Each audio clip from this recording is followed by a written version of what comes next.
Внимание! Говорит Москва. Передаем важное правительственное сообщение. Welcome to the September iteration of the On Guard Call. This is hosted by Osoaviakhim. We are a group of Soviet units and individuals who want to work together in order to spread knowledge and support each other's events. Tonight's call is about anti-Soviet activities to highlight some of the other groups that don't do Soviet impressions within our group. And we are going to highlight the Russian Liberation Army, the Schutzmannshaft, as well as talk a little bit about religion in the Soviet Union. I will pass it off to our glorious commander if she has anything to say. She does not. Okay. We can go ahead and get started. Oh, one more thing.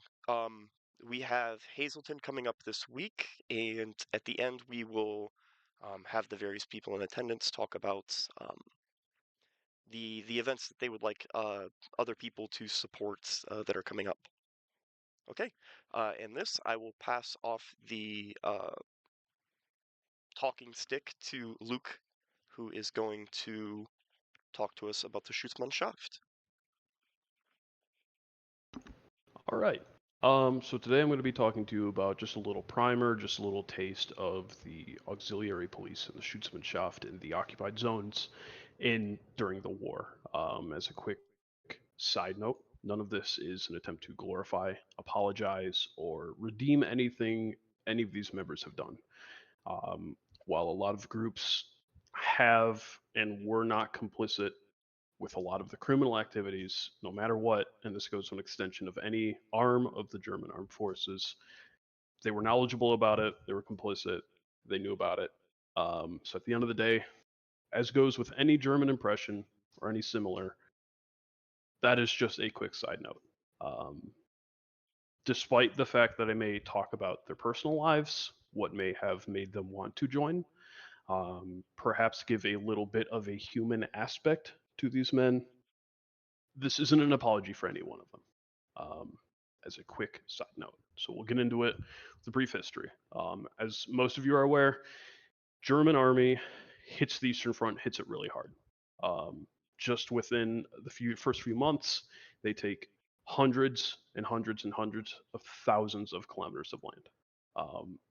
Himmler knows this from the start. He's like, all right, within the first 3 days, they have surpassed the Baltic region almost immediately.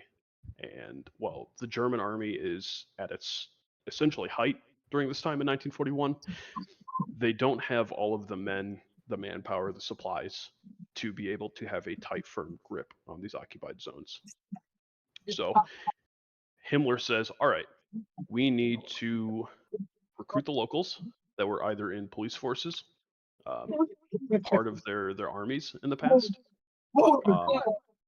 Whatever the case, we need to have a firm grip on these zones, no matter the case. Hitler wasn't exactly happy with this. Hitler had a very, very narrow minded view on the occupied zones and the occupied peoples, and essentially chalked up all of these people to be mudmen that the German army needed to control and command. Himmler had a very different view on these aspects. He's like, I get you, I get it. However, we need to think logically. Why send our glorious German army to, oh, I should probably put this in slideshow, that'd probably help. Why should we have our own men control these areas, lose their lives, waste the war effort, when we can have these silly local people do it instead? Thus, on June 25th, 1941, just 3 days into the war, Himmler, decreed that we need to make a police force. Now, Himmler also shared the exact same narrow-minded view of Eastern peoples as Hitler. However, again, he needed to be like, we need to think logically. Now, because of this, the war machine did not want to grant the local peoples, this is Proto-Schutzmannschaft, with an actual police title. They figured that was too official, that was too much, that would give them too much command, and that they might even have power over the army. So, instead of being Hilfspolizei, which is another term that gets used for these men, instead they are Schutzmannshaft. They are literally helping hands, essentially. They are men that have auxiliary work, and that is all they are. Of course, as the war turns out and continues to go on, we obviously know that that is not the case. So, the duties of your auxiliary policeman, pretty much up until 1944 ish, late 1944, when the Soviet Union invades the Baltics, um, it was pretty simple. They would police the towns and villages. They acted as real policemen, again, despite their name, because a lot of these men were veterans and police officers. So obviously that came as a second, arm to them, essentially. They did act as ad hoc infantry battalions. In fact, Latvia was the first to use the Schutzmannschaft as actual infantrymen. During the Leningrad siege, one of the biggest components of the siege outside of the actual German army was the Latvian Schutzmannschaft. And now, of course, for the first few days of the Leningrad siege, they didn't do a whole lot. But after that, they encountered heavy, heavy, heavy casualties of the Red forces defending Leningrad. And instead of policing Latvia, they were out actually doing infantryman stuff. They also acted as really weirdly firefighters. That is mainly anecdotal. However, because of the way the war was going, you know, municipalities and cities didn't have the manpower to continue to keep having firefighting capabilities. Whether that was because the men were killed during, the Blitzkrieg, or their men were press ganged into infantry units for the German army, or the city was completely bombed. It kind of came down to the Schutzmannschaft to act as every municipality need. Um, because of that, you're now a firefighter. You were a glorious police officer. Great, you're going to be putting out fires. So they also acted as local interpreters. So Sonderkommando units, the men that really went out and did all of the mass killings and were kind of the bigger portion of the Holocaust. Well, a lot of those members were German, and there is not a lot of good chance that a German is going to speak Lithuanian or Estonian or Belarusian. So, hey, we have these uniformed men that are kind of our friend soldiers. Let's go wrangle them up and have them do our dirty work. Well, unfortunately, if you were an auxiliary police, that was probably part of your duty. And while again in the beginning, not every single Schutzmannschaft battalion was complicit in the Holocaust, there were a lot that very much, that was the entire thing that they did. Um, and again, just because they weren't complicit or helped with the Holocaust or went out and did the mass killings, it doesn't mean that they were innocent men at the end of the day. A lot of these men took advantage of their role, um, sexually assaulted local villagers. Um, if they had neighbors that they didn't like, well, they were police officers now.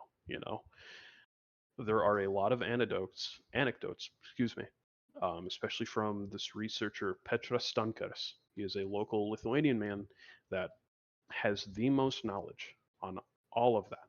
And despite him being a Lithuanian nationalist, it, it's a little messed up when even someone that has as much fervor as a nationalist is looking at these men and is like, all right, yeah, they represented us, but they kind of did a lot of crappy things.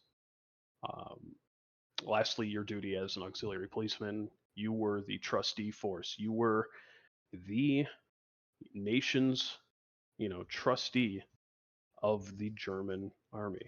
Um, Now, you could argue a lot of ethnic SS divisions also had that role. However, a lot of those ethnic SS divisions were also helmed by German commanders. So while there is ebbs and flows in that, and there are times when that's not the case, um, if you were in a zone and If the German army needed to go to anyone, oftentimes they would use Schutzmannshaft as the trustees because they knew the lay of the land. Um, so in this section, I'm going to try and not spend too much time on it. However, I think it's interesting that most every Schutzmannschaft battalion, regiment, division, down to the country, is very unique. They operated very, very differently. They looked very different, and in some cases, were the nation's standing army. Um, so I just want to not spend too much time here, but kind of give you an inside look of, hey, this is what they look like. This is maybe some excerpts of what they did. And here's how they treated their men. So, as some of you know, I lived in Lithuania for about a year. I have a slight bias towards them as far as my research goes, but I will also say that Lithuania has the most preserved documents of the Schutzmannschaft, and that's for two reasons. One of which, they were the only country out of all of the occupied zones with that had Schutzmannschaft that were allowed to command their own. So every other country was still commanded by a German commander at some level, whether that was field level, corps level, whether it was your NCO, your officer, doesn't matter. At some point, they were commanded by a German. Lithuania is the only exception to this, and that goes for a few reasons. Lithuania and Germany have a lot of really nuanced, funny relations with each other, and that is for another time. But Himmler understood that the Lithuanians and the Germans have a lot of history, and Himmler kind of respected is not the word I would give them, but maybe understood. And he knew that they would be very complicit with the German army from the start. Many Lithuanians in the First World War served in the Prussian army. Prussia had obviously taken over Lithuania for many years, and most of the equipment and the training interwar Lithuania was all based on the German level. So, because of that, Lithuania was granted, the opportunity to have Schutzmannschaft battalions, and they commanded their own. Every single commander was Lithuanian. So, with that, Lithuania, as far as looks go, is very consistent. Um, they had three important battalions that are stuff you should memorize if you are interested in this topic, and that is the 12th, 13th, and 14th Police Battalions. 12 was very unique in the way they operated, and 13 and 14th were mainly used to rid Vilnius and Kaunas from the Jewish presence, unfortunately. Um, there was a gigantic massacre of the Jewish peoples from 1941 to 1942 in Vilnius, and that was helmed not by the German army, not by the SS, that was by local Vilnius and Kaunas raised Schutzmannschaft men. Just within the first year, they had erased something like 93% of the Jewish population in Vilnius. And those were just, men that you read about in history books or see in movies that were these background goon characters. These are real armed men in positions of power that were single-handedly responsible for that. So, again, with the beginning, no matter how much I talk about them, how much I talk about what they did, I don't want to make it ever sound like I'm sitting here and going, that's so cool, that's so unique. At the end of the day, these men were horrific in what they did. Um, and that's just a quick side note. So we're going to go with Lithuania again. And as you can see, graphic design is my passion, so these slides will not match up. Deal with it. I haven't made a PowerPoint in years. So on the furthest left, and I only point this out because this is somewhat interesting, is that 12th Police Battalion that I talked about earlier.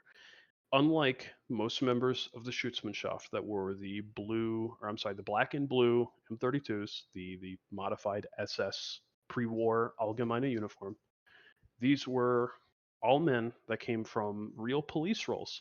So the German army and high command recognized that, and instead of giving them these frumpy, modified, silly uniforms. They gave them actual German army, Polizei for that matter, uniforms and training. These men were policemen. Um, and while they are referred to as auxiliary, they were police. They were real deal police. They worked in the cities. They had jails. Um, there is still a jail of theirs you can visit in Vilnius. Um, these men were not the typical understanding of auxiliary police. To the right of that, you have a man dressed in a pre-war Erd-Brown, I believe. Correct me if I'm wrong. Um, police and Sturmabteilung uniform that was used for training. And the only reason I bring that up, not to do the typical reenactor thing where we count buttons or we tell the button type. The only reason I bring that up is because there are a lot of conjecture that goes around online and with research that gets parroted to where Himmler said that he does not want these men to wear German uniforms. That's not the case.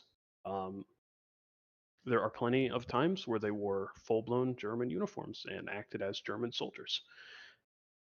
As we can see from these three photographs, all of those are German uniforms. Those are not national uniforms. There is nothing national about any of these. However, if we go back, we can see traces of national identity with these men. And that's what I kind of wanted to segue into. A lot of these men were very proud to serve as either policemen or ad hoc soldiers. And because of that, they embraced a lot of national identity. So with these, if you have a keen eye, you can spot, country flags on their arms sewn on, as with the two men in the middle and on the right. The Baltics were very, very part of their whole national identity was a part of them. So on the hat crests, you can see pre-war soldiers insignias, pre-war police officer insignias. On the right, you see the national symbol of Lithuania. Just because these men served the German army, they saw themselves as Lithuanian first. And with the different countries and the different attitudes, you will see a lot of national identity bleeding through it. They did serve the German army at the end of the day, but a lot of these men were like, you know what? Enough all that. We are such and such country first. So, moving on, we go to Latvia. Latvia is a very, very interesting case. As I mentioned earlier, a lot of these units turned into infantry battalions later in the war. Latvia was the first. I think I had mentioned earlier during the Leningrad siege, the Latvians were used as real deal infantrymen. Um, that would obviously have been in 1942. But Latvia was the first to be given that privilege, so to speak, um, as being infantrymen. And again, they didn't perform great. That could be from a manner of reasons. Supplies, not a lot of them. They weren't real soldiers. They were thrown in the front line. There's a lot of explanation for that. Again, at the end of the day, these were police officers. So it also doesn't help that the Red Army was very powerful in late 1942. Kind of got their stuff together. Kind of realized, hey, let's get our crap together and let's start fighting for realsies. So up against auxiliary police, it was really no big deal. That starts to change somewhat in the Baltics later in the war, but I will get to that when I get to that. Latvia, for the most part, is very complicit with the German army telling them to do whatever. They, unlike Lithuania, are not commanded by Latvians. They're commanded by the German army. There is a German commander at some point in their ranks, to which they are very happy with. As some of you know, Latvians had their own SS division that was very happy to be an SS division. And so the Latvian and German army relationship is very, very, very close. Because of that, they acted less like auxiliary police and more as a sort of auxiliary soldier role. There isn't a whole lot of great research on the policing activities that they did. Most research tends to dictate that they stroll more towards the funny, weird soldier volunteer group, more so. Um, so anyone interested in Latvia or Latvian, groups, you might find that interesting. You might think it is interesting that they acted more as soldiers rather than these yokel local villagers that acted as police. Belarus is a very, very unique case. Belarus from the start had very strong nationalistic ties to the country. Of course, they were a part of the Soviet Union at this point in the war. Um, However, that being the case, Belarus, and this goes even up until today, and I saw this while living in Lithuania. Belarus has a very strong national identity. They always have, and it would be a dishonor to just say they were unhappy with Soviet rule. It goes a lot more nuanced and a little crazier than that. So, when Belarus was given the opportunity in 1942 to be auxiliary police, they kind of jumped at that chance. Um, Not only was this a big middle finger to the Soviet Union that, you know, quote unquote ruled them or that they were a part of, they were very, very happy, or at least I shouldn't say they, I shouldn't lump them into one group. A lot of Belarusians were very happy to support the Germans, whether that was from your average villager ratting out another villager to later in the war an entire SS division. Belarus has always had a very strong national anti-Soviet community. And the reason I brought up Lithuania earlier is while I lived in Vilnius, which is fairly close to the border, um, I lived to a lot of Belarusians, and a lot of them waved their white and red flag outside of their house. And this seems like a minor anecdote to bring up. However, it is illegal in Belarus to fly that flag. So this national strong sense of identity that I'm talking about in World War II is still up into this day. Um, so, onto their involvement as being Schutzmannshaft. They don't do a whole lot up until around 1943 and 1944, where there is a lot of fighting in Belarus. The German army is there. The Soviets are there trying to kick them out. Obviously, this puts the Schutzmannschaft and German collaborators in a bit of a pinch. Unfortunately for the people of Belarus, a lot of atrocities happened there, and this was mainly helmed by Sonderkommando units and the Belarusian Auxiliary Police. A lot of infighting and a lot of in-killing happened because the auxiliary police were sicked on villages. They were sicked to do horrible things. Um, and while that is a bit of a heavy topic to bring up, so lackadaisically, unfortunately, you know, um, if any of you are familiar with the Katyn massacre, not the one that happened with the Polish, but with the Belarusian, the auxiliary police there massacred thousands of people just in a blink of an eye. So the Belarusian involvement with the auxiliary police was not a great one. Um, they were very happy to sick out, Semites, communists, gypsies, for a lack of a better term, for how what they decreed as invalid people. Um, Anyone that didn't meet quota or that wasn't Belarusian, even they were not happy with other members of other nations there. They had to go, and unfortunately, their involvement with the auxiliary police is still felt to this day. There are still completely groups of people that are wiped out because of these men. So, on to the lighter part of this topic. Um, Hitler and Himmler recognized that these were some of his hardest hitters. In 1944, Himmler allowed Belarus to have their own army because of what they did. This army is commonly referred to as the BKA, the Belarusian National Army. Um, these were all members from the auxiliary police that, again, because of the atrocities they committed, the firefights they engaged with local partisans. They had a sense of we are soldiers first. Um, the BKA was formed.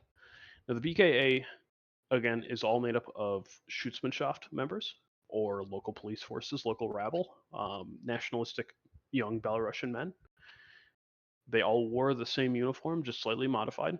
Um, and to that end, they didn't do a whole lot, to put it bluntly.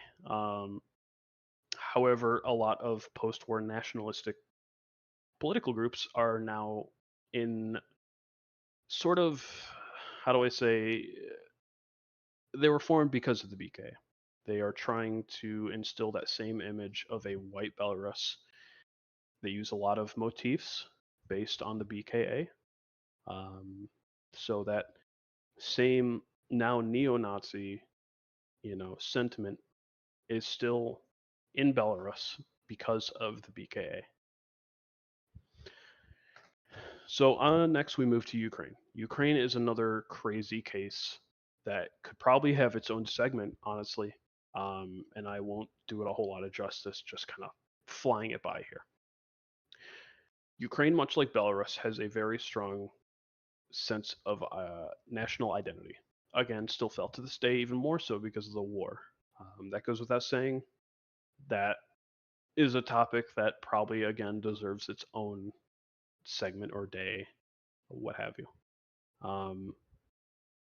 There is a general government started in Poland um, after it has gotten occupied in 1941. This general government is made up of nationalistic Poles, however, not the nationalistic that are pro Polish. They are pro German occupation, and a lot of ethnic Ukrainians who pre war weren't exactly treated the best by Poles. To make another small segue, interwar Poland did not treat its minority of Ukrainians that great. Again, that is doing it disservice by just saying it how it is. That's how it was. Um, so with that came Next the month's general segment is going to be government. about Ukraine, by the way. So we will get into this a little bit more next segment. Oh, perfect, perfect. Like I said, I'm doing a disservice by just kind of flowing through it, but it does tie into why Ukraine and their police forces went so gung ho. Um, with that, the general government instills the blue police. The blue police are ex Polish police officers or service members. There's a little mix of the two. And they are kept to oppress the Polish, members of Poland. It's a weird way of saying that, but that was their job. And you might ask, well, why would the Poles want anything to do with that? Why would they want to oppress their own people? Well, Polish relations are very weird, even into this day. There were a lot of Poles that were very happy with Germany coming and occupying them and giving them this pseudo sense of you're your own nation now. We're helping you out. Um, so a lot of them were gung ho. A lot of them wanted this. However, with that came now the Ukrainian minority getting on the same speaking terms, if you will, with the Polish majority. Ukraine has always, not always, but Ukraine had a strong sense of anti Soviet relations. Some could argue rightfully so. Ukraine is then given an opportunity by Germany. Hey, you know, we're going to give you all these police forces, these auxiliary police forces, your own essentially government, somewhat. We're going to make you a real nation. And the battered, poor Ukraine is understandably jumping at this choice. Um, with that came many auxiliary police battalions and proto police battalions, and police battalions that weren't exactly police in their manner. And what I mean by that, a lot of Ukrainian police battalions were created to essentially cull the now Polish minority in what is now Ukraine. Um, And that is a very sensitive topic. That's a sensitive topic to this day. Um, I don't exactly want to dwell on it. Again, that could probably have its own segment spoken by someone a little bit better at speaking than me. Um, but Ukraine is giving these auxiliary battalions to now rule Ukraine how they want to, um, have their own people policed by their own people, not under the rule, again, so to speak, of the Soviets. Um, so Ukraine jumps at this chance. You have certain battalions like Roland Battalion, um, Nachtigall. Those are somewhat police, somewhat army battalions, but they fit a weird middle ground that the auxiliary police do as well. Um, Ukrainian police, the way they operated is a little over the place, and I hope I kind of show that a little bit with how they look. A lot of them favored to be very militarized looking. They didn't want to be police officers. They wanted to look like a military. And so they kind of operated like a military. Um, Unlike Lithuania, where the national sense of the police was the military, Ukraine was more, screw this police junk. We are going to operate like an army.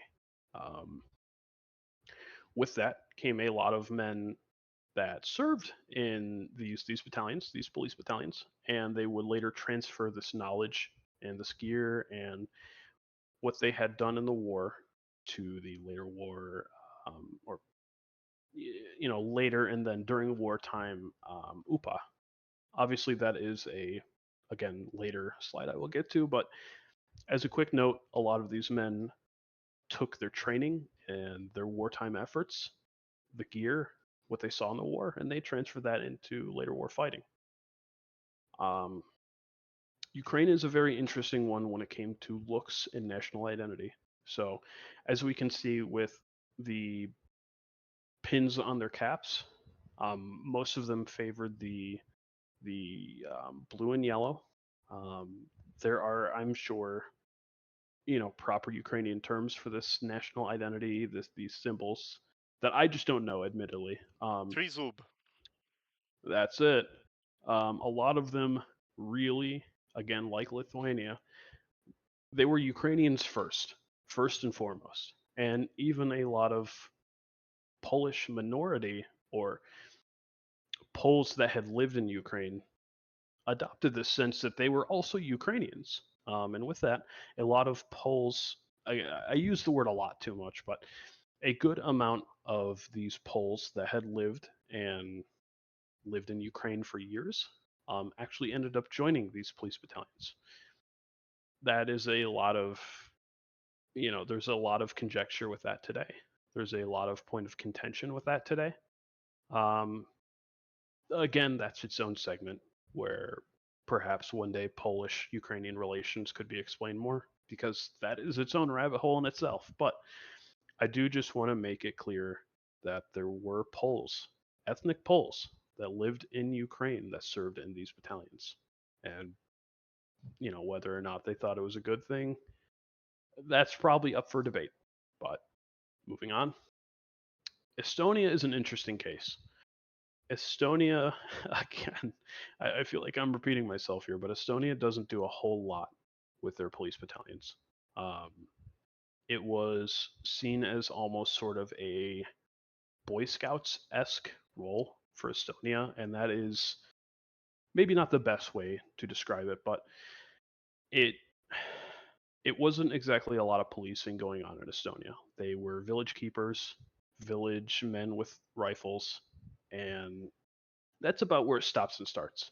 Um, to say that obviously is demeaning and perhaps undermining their role, but Estonia doesn't get hit hard with this nationalistic, let's go Germany, I'll do anything you want. They don't get hit with that same wave of just doing these grisly attacks on their neighbors or on any quote unquote unwanted people as the other nations do.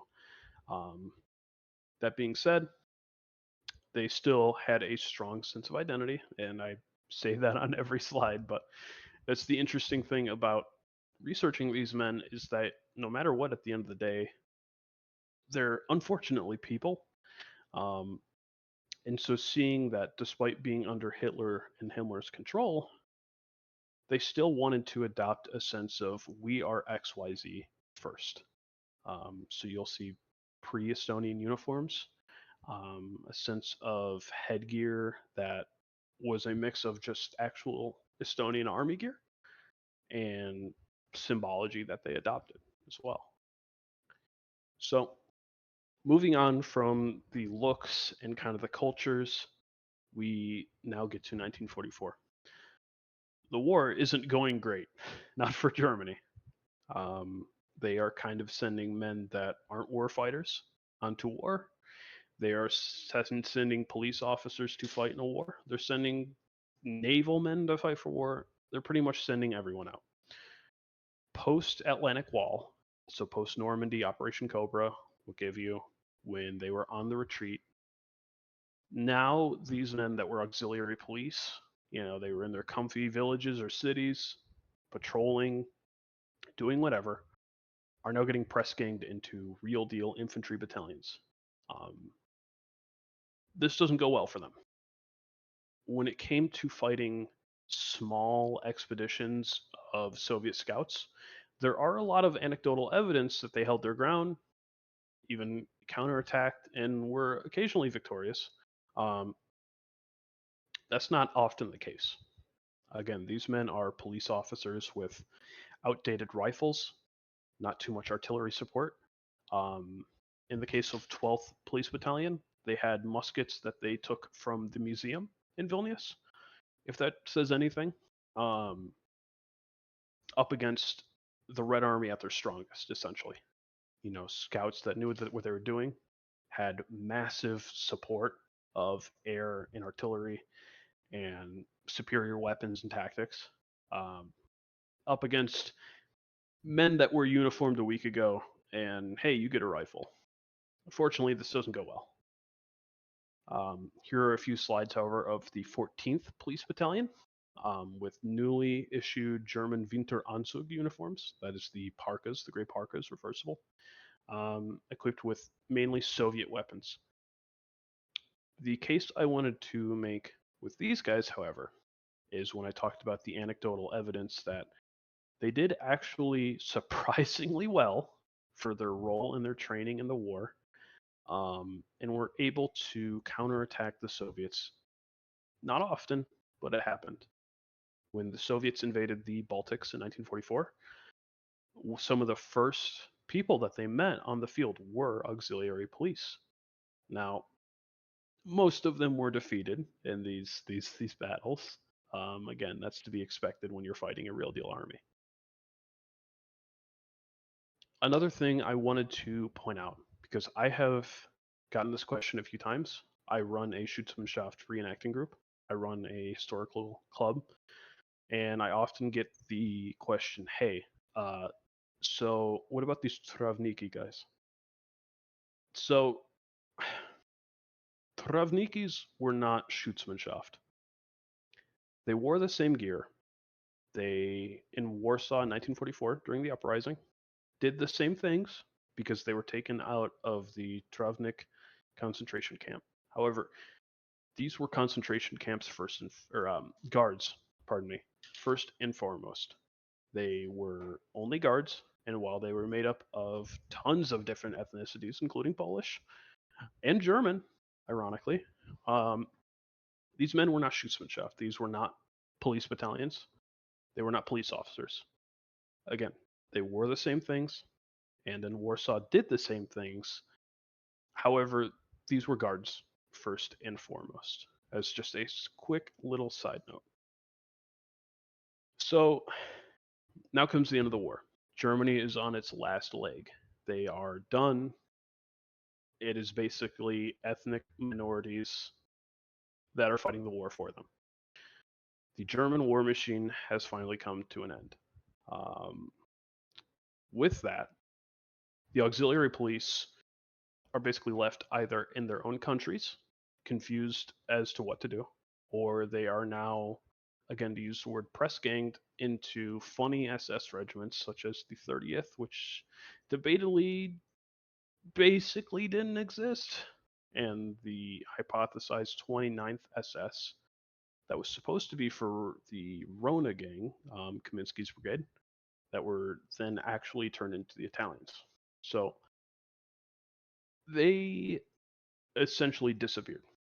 With that, a lot of them were captured by the Soviet Union and either jailed for life or executed on the spot. That was the case for most Belarusian men. Um, Lithuanian men were jailed. Estonian and Latvian men, however, were not. Um, that goes with Latvia and Estonia having a very strong national identity with these men. Um, we know that even to this day, and depending on your opinions, your morality, whatever, the Latvian SS is still celebrated to this day. Um, Unfortunately, that is just the case for Latvia and Estonia. They have a strong sense of celebrating these men. Um, that isn't my part to speak of.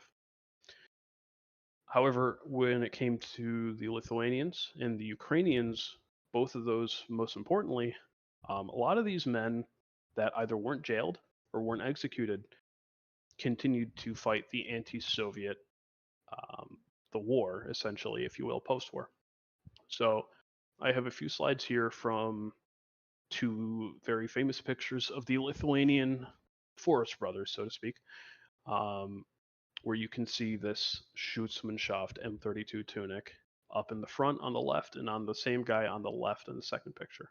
Um, a lot of these men, again, fled to the woods, took what they had. If that was their previous uniforms, that was their previous uniforms. Um, and on the UPA side, while I personally haven't seen a picture of a Ukrainian wearing a Schutzmannschaft uniform, a lot of members that were in UPA were Schutzmannschaft. Whether that was they served a month, a year, 2 years, didn't matter.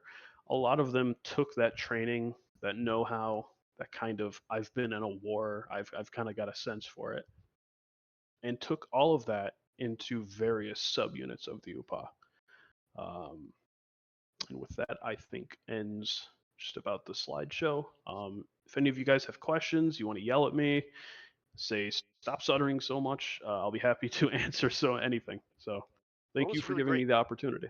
That was really Thank great. you. I really appreciated it. I really appreciated the disclaimer at the beginning. We certainly aren't uh, advocating for any of the crimes that these people have committed, just like, the Soviet Union committed plenty of their their share of special crimes, and we aren't advocating any of that either. Um, Sure. uh, I did want to point out one of the reasons that you don't see those M32 tunics on UPA very often.